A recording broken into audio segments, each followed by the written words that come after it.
26 मई यानी आज से ठीक 9 साल पहले पीएम नरेंद्र मोदी ने पहली बार प्रधानमंत्री पद की शपथ ली थी।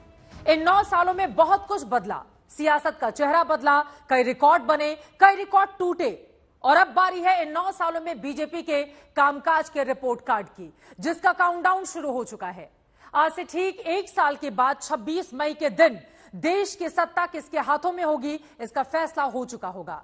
इसकी तैयारी अब अपने आखिरी चरण में है। आज मोदी सरकार के 9 साल पूरे होने पर कांग्रेस ने बीजेपी से 9 सवाल किए हैं। कांग्रेस ने सरकार से पूछा है कि 9 सालों में क्या क्या किया। कांग्रेस के सवालों के लिस्ट के जवाब में सरकार के पास से भी जवाबों की लंबी लिस्ट निकलकर सामने आ गई, जिसे लेकर दोनों ही दल अगले 1 साल तक घमासान की तैयारी का पूरी तरह से बना चुके हैं मन। ये रिपोर्ट देखिए।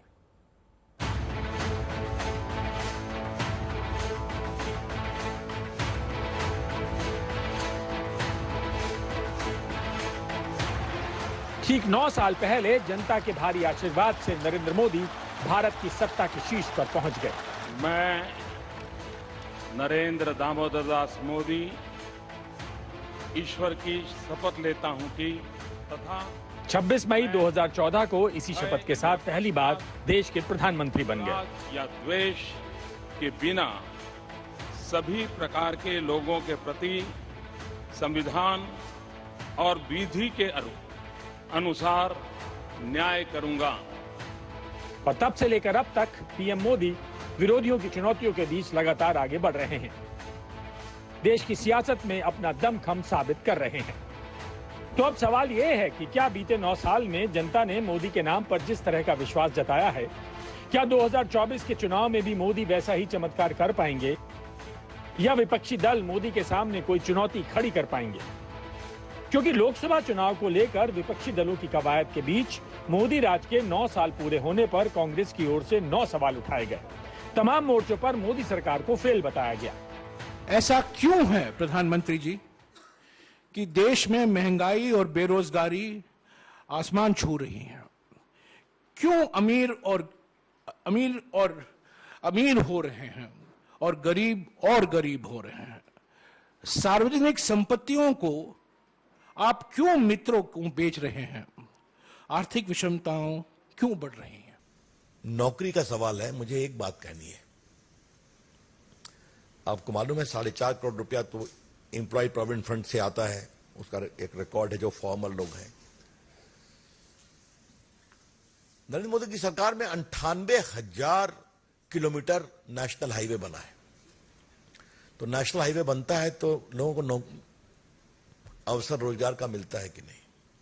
भारत स्टार्टअप इंडिया में दुनिया में कहां से कहां 1 लाख स्टार्टअप है। सवालों की फेहरिस्त में कांग्रेस ने अदानी के मुद्दे का जिक्र किया, चीन से सीमा विवाद पर भी सवाल किया, बंटवारे की राजनीति को बीजेपी का हथियार बताया, केंद्र की नीति को महिला, दलित, अल्पसंख्यकों के खिलाफ बताया। सवाल जातिगत जनगणना को लेकर भी हुआ, संवैधानिक संस्थाओं पर हमले का भी आरोप लगा। इसके साथ ही किसानों की आय को लेकर भी कांग्रेस की ओर से सवाल हुआ। ऐसा क्यों है प्रधानमंत्री जी कि पिछले 9 सालों में भी किसानों की आय 2 गुनी नहीं हुई है? ये उनका वादा था, ये वादा अभी तक पूरा नहीं हो पाया। 3 काले कृषि कानूनों को रद्द करते समय किसान संगठनों के साथ हुए समझौतों को अभी तक लागू क्यों नहीं किया गया है? एमएसपी की गारंटी क्यों नहीं दी गई?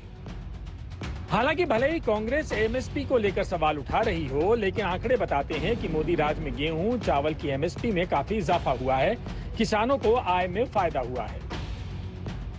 2014 में प्रति क्विंटल गेहूं पर एमएसपी 1350 रुपए थी, जो अब बढ़कर 2125 रुपए प्रति क्विंटल पर पहुंच गई है। वहीं 2014 में चावल पर एमएसपी 1310 रुपए से बढ़कर 2040 रुपए पर पहुंच गई है। इसके साथ ही किसानों की मासिक आय जो 2012-13 में 6,426 रुपए थी, वो 2018-19 में बढ़कर 10,448 रुपए हो गई है। बीजेपी कह रही है कि कांग्रेस के हर हमले की वजह पीएम मोदी से नफरत है, जिसे लेकर विरोध की ये सियासत है। मैं कांग्रेस के मित्रों से एक ही बात कहूंगा, कृपा कर करके मोदी की नफरत से थोड़ा ऊपर आइए। हाँ, आप 2 बार हारे हैं बुरी तरह से, 24 में भी आपका हाल वही होगा। मोदी सरकार के 9 साल पूरे होने के साथ अब नजर 24 के चुनावों पर टिकी है, जिसे लेकर अभी से ही मोर्चाबंदी वाली जंग छिड़ी है। कांग्रेस अडानी जैसे मुद्दे को बार बार उठा रही है। अडानी के जरिए जनता के नुकसान का आरोप लगा रही है। ऐसा क्यों है प्रधानमंत्री कि अडानी को फायदा पहुंचाने के लिए LIC और SBI में जमा जनता के खून पसीनों की कमाई को दांव पर दिया गया है। भ्रष्टाचार को खत्म करने की बात करने वाले प्रधानमंत्री इस पर जवाब क्यों नहीं देते कि अडानी की फर्जी कंपनियों में, शेल कंपनियों में, फर्जी कंपनियों में 20,000 करोड़ रुपए किसके हैं? भारत की GDP 272 लाख करोड़ से ज्यादा हो गई। ये शायद कांग्रेस के लिए एक दुखद विषय है। ये भी कांग्रेस अब तक पचा नहीं पाई कि जिस गरीब किसान को कांग्रेस ने मोहरा बनाकर वर्षों वर्ष अपनी राजनीति के लिए इस्तेमाल किया, अब ऐसे 11 करोड़ से भी ज्यादा किसान सालाना मोदी सरकार में 6,000 रुपए अपने बैंक के खाते में पाते हैं। साफ है कि मोदी सरकार के 9 साल पूरे होने पर 24 के चुनावों का शंखनाद हो गया है। दोनों पक्ष अपने अपने दावों के साथ मैदान में उतरने को तैयार हैं। 2024 के चुनाव से सियासत जोरदार है। आज तक ब्यूरो। पिछले 9 सालों में मोदी सरकार आने के बाद बीजेपी ने कई उतार चढ़ाव देखे।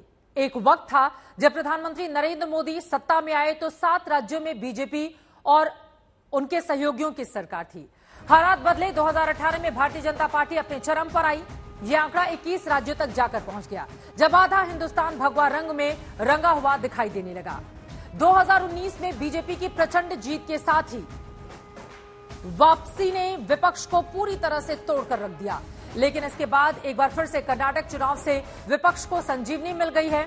बीजेपी कई राज्यों में सिमटी। कर्नाटक चुनाव के बाद अब बीजेपी और उसके सहयोगी दलों की सरकार 15 राज्यों तक पहुंच चुकी है। वहीं 2024 से पहले 5 राज्यों में चुनाव होने वाले हैं और ऐसे में दोनों ही पार्टियां पूरे दमखम के साथ चुनावी मैदान में यकीनन उतरेंगी। इस मैप के जरिए आप समझ सकते हैं कि जब शुरुआत हुई थी और आज की स्थिति अभी भारतीय जनता पार्टी और अन्य दूसरे दलों के लिए क्या है।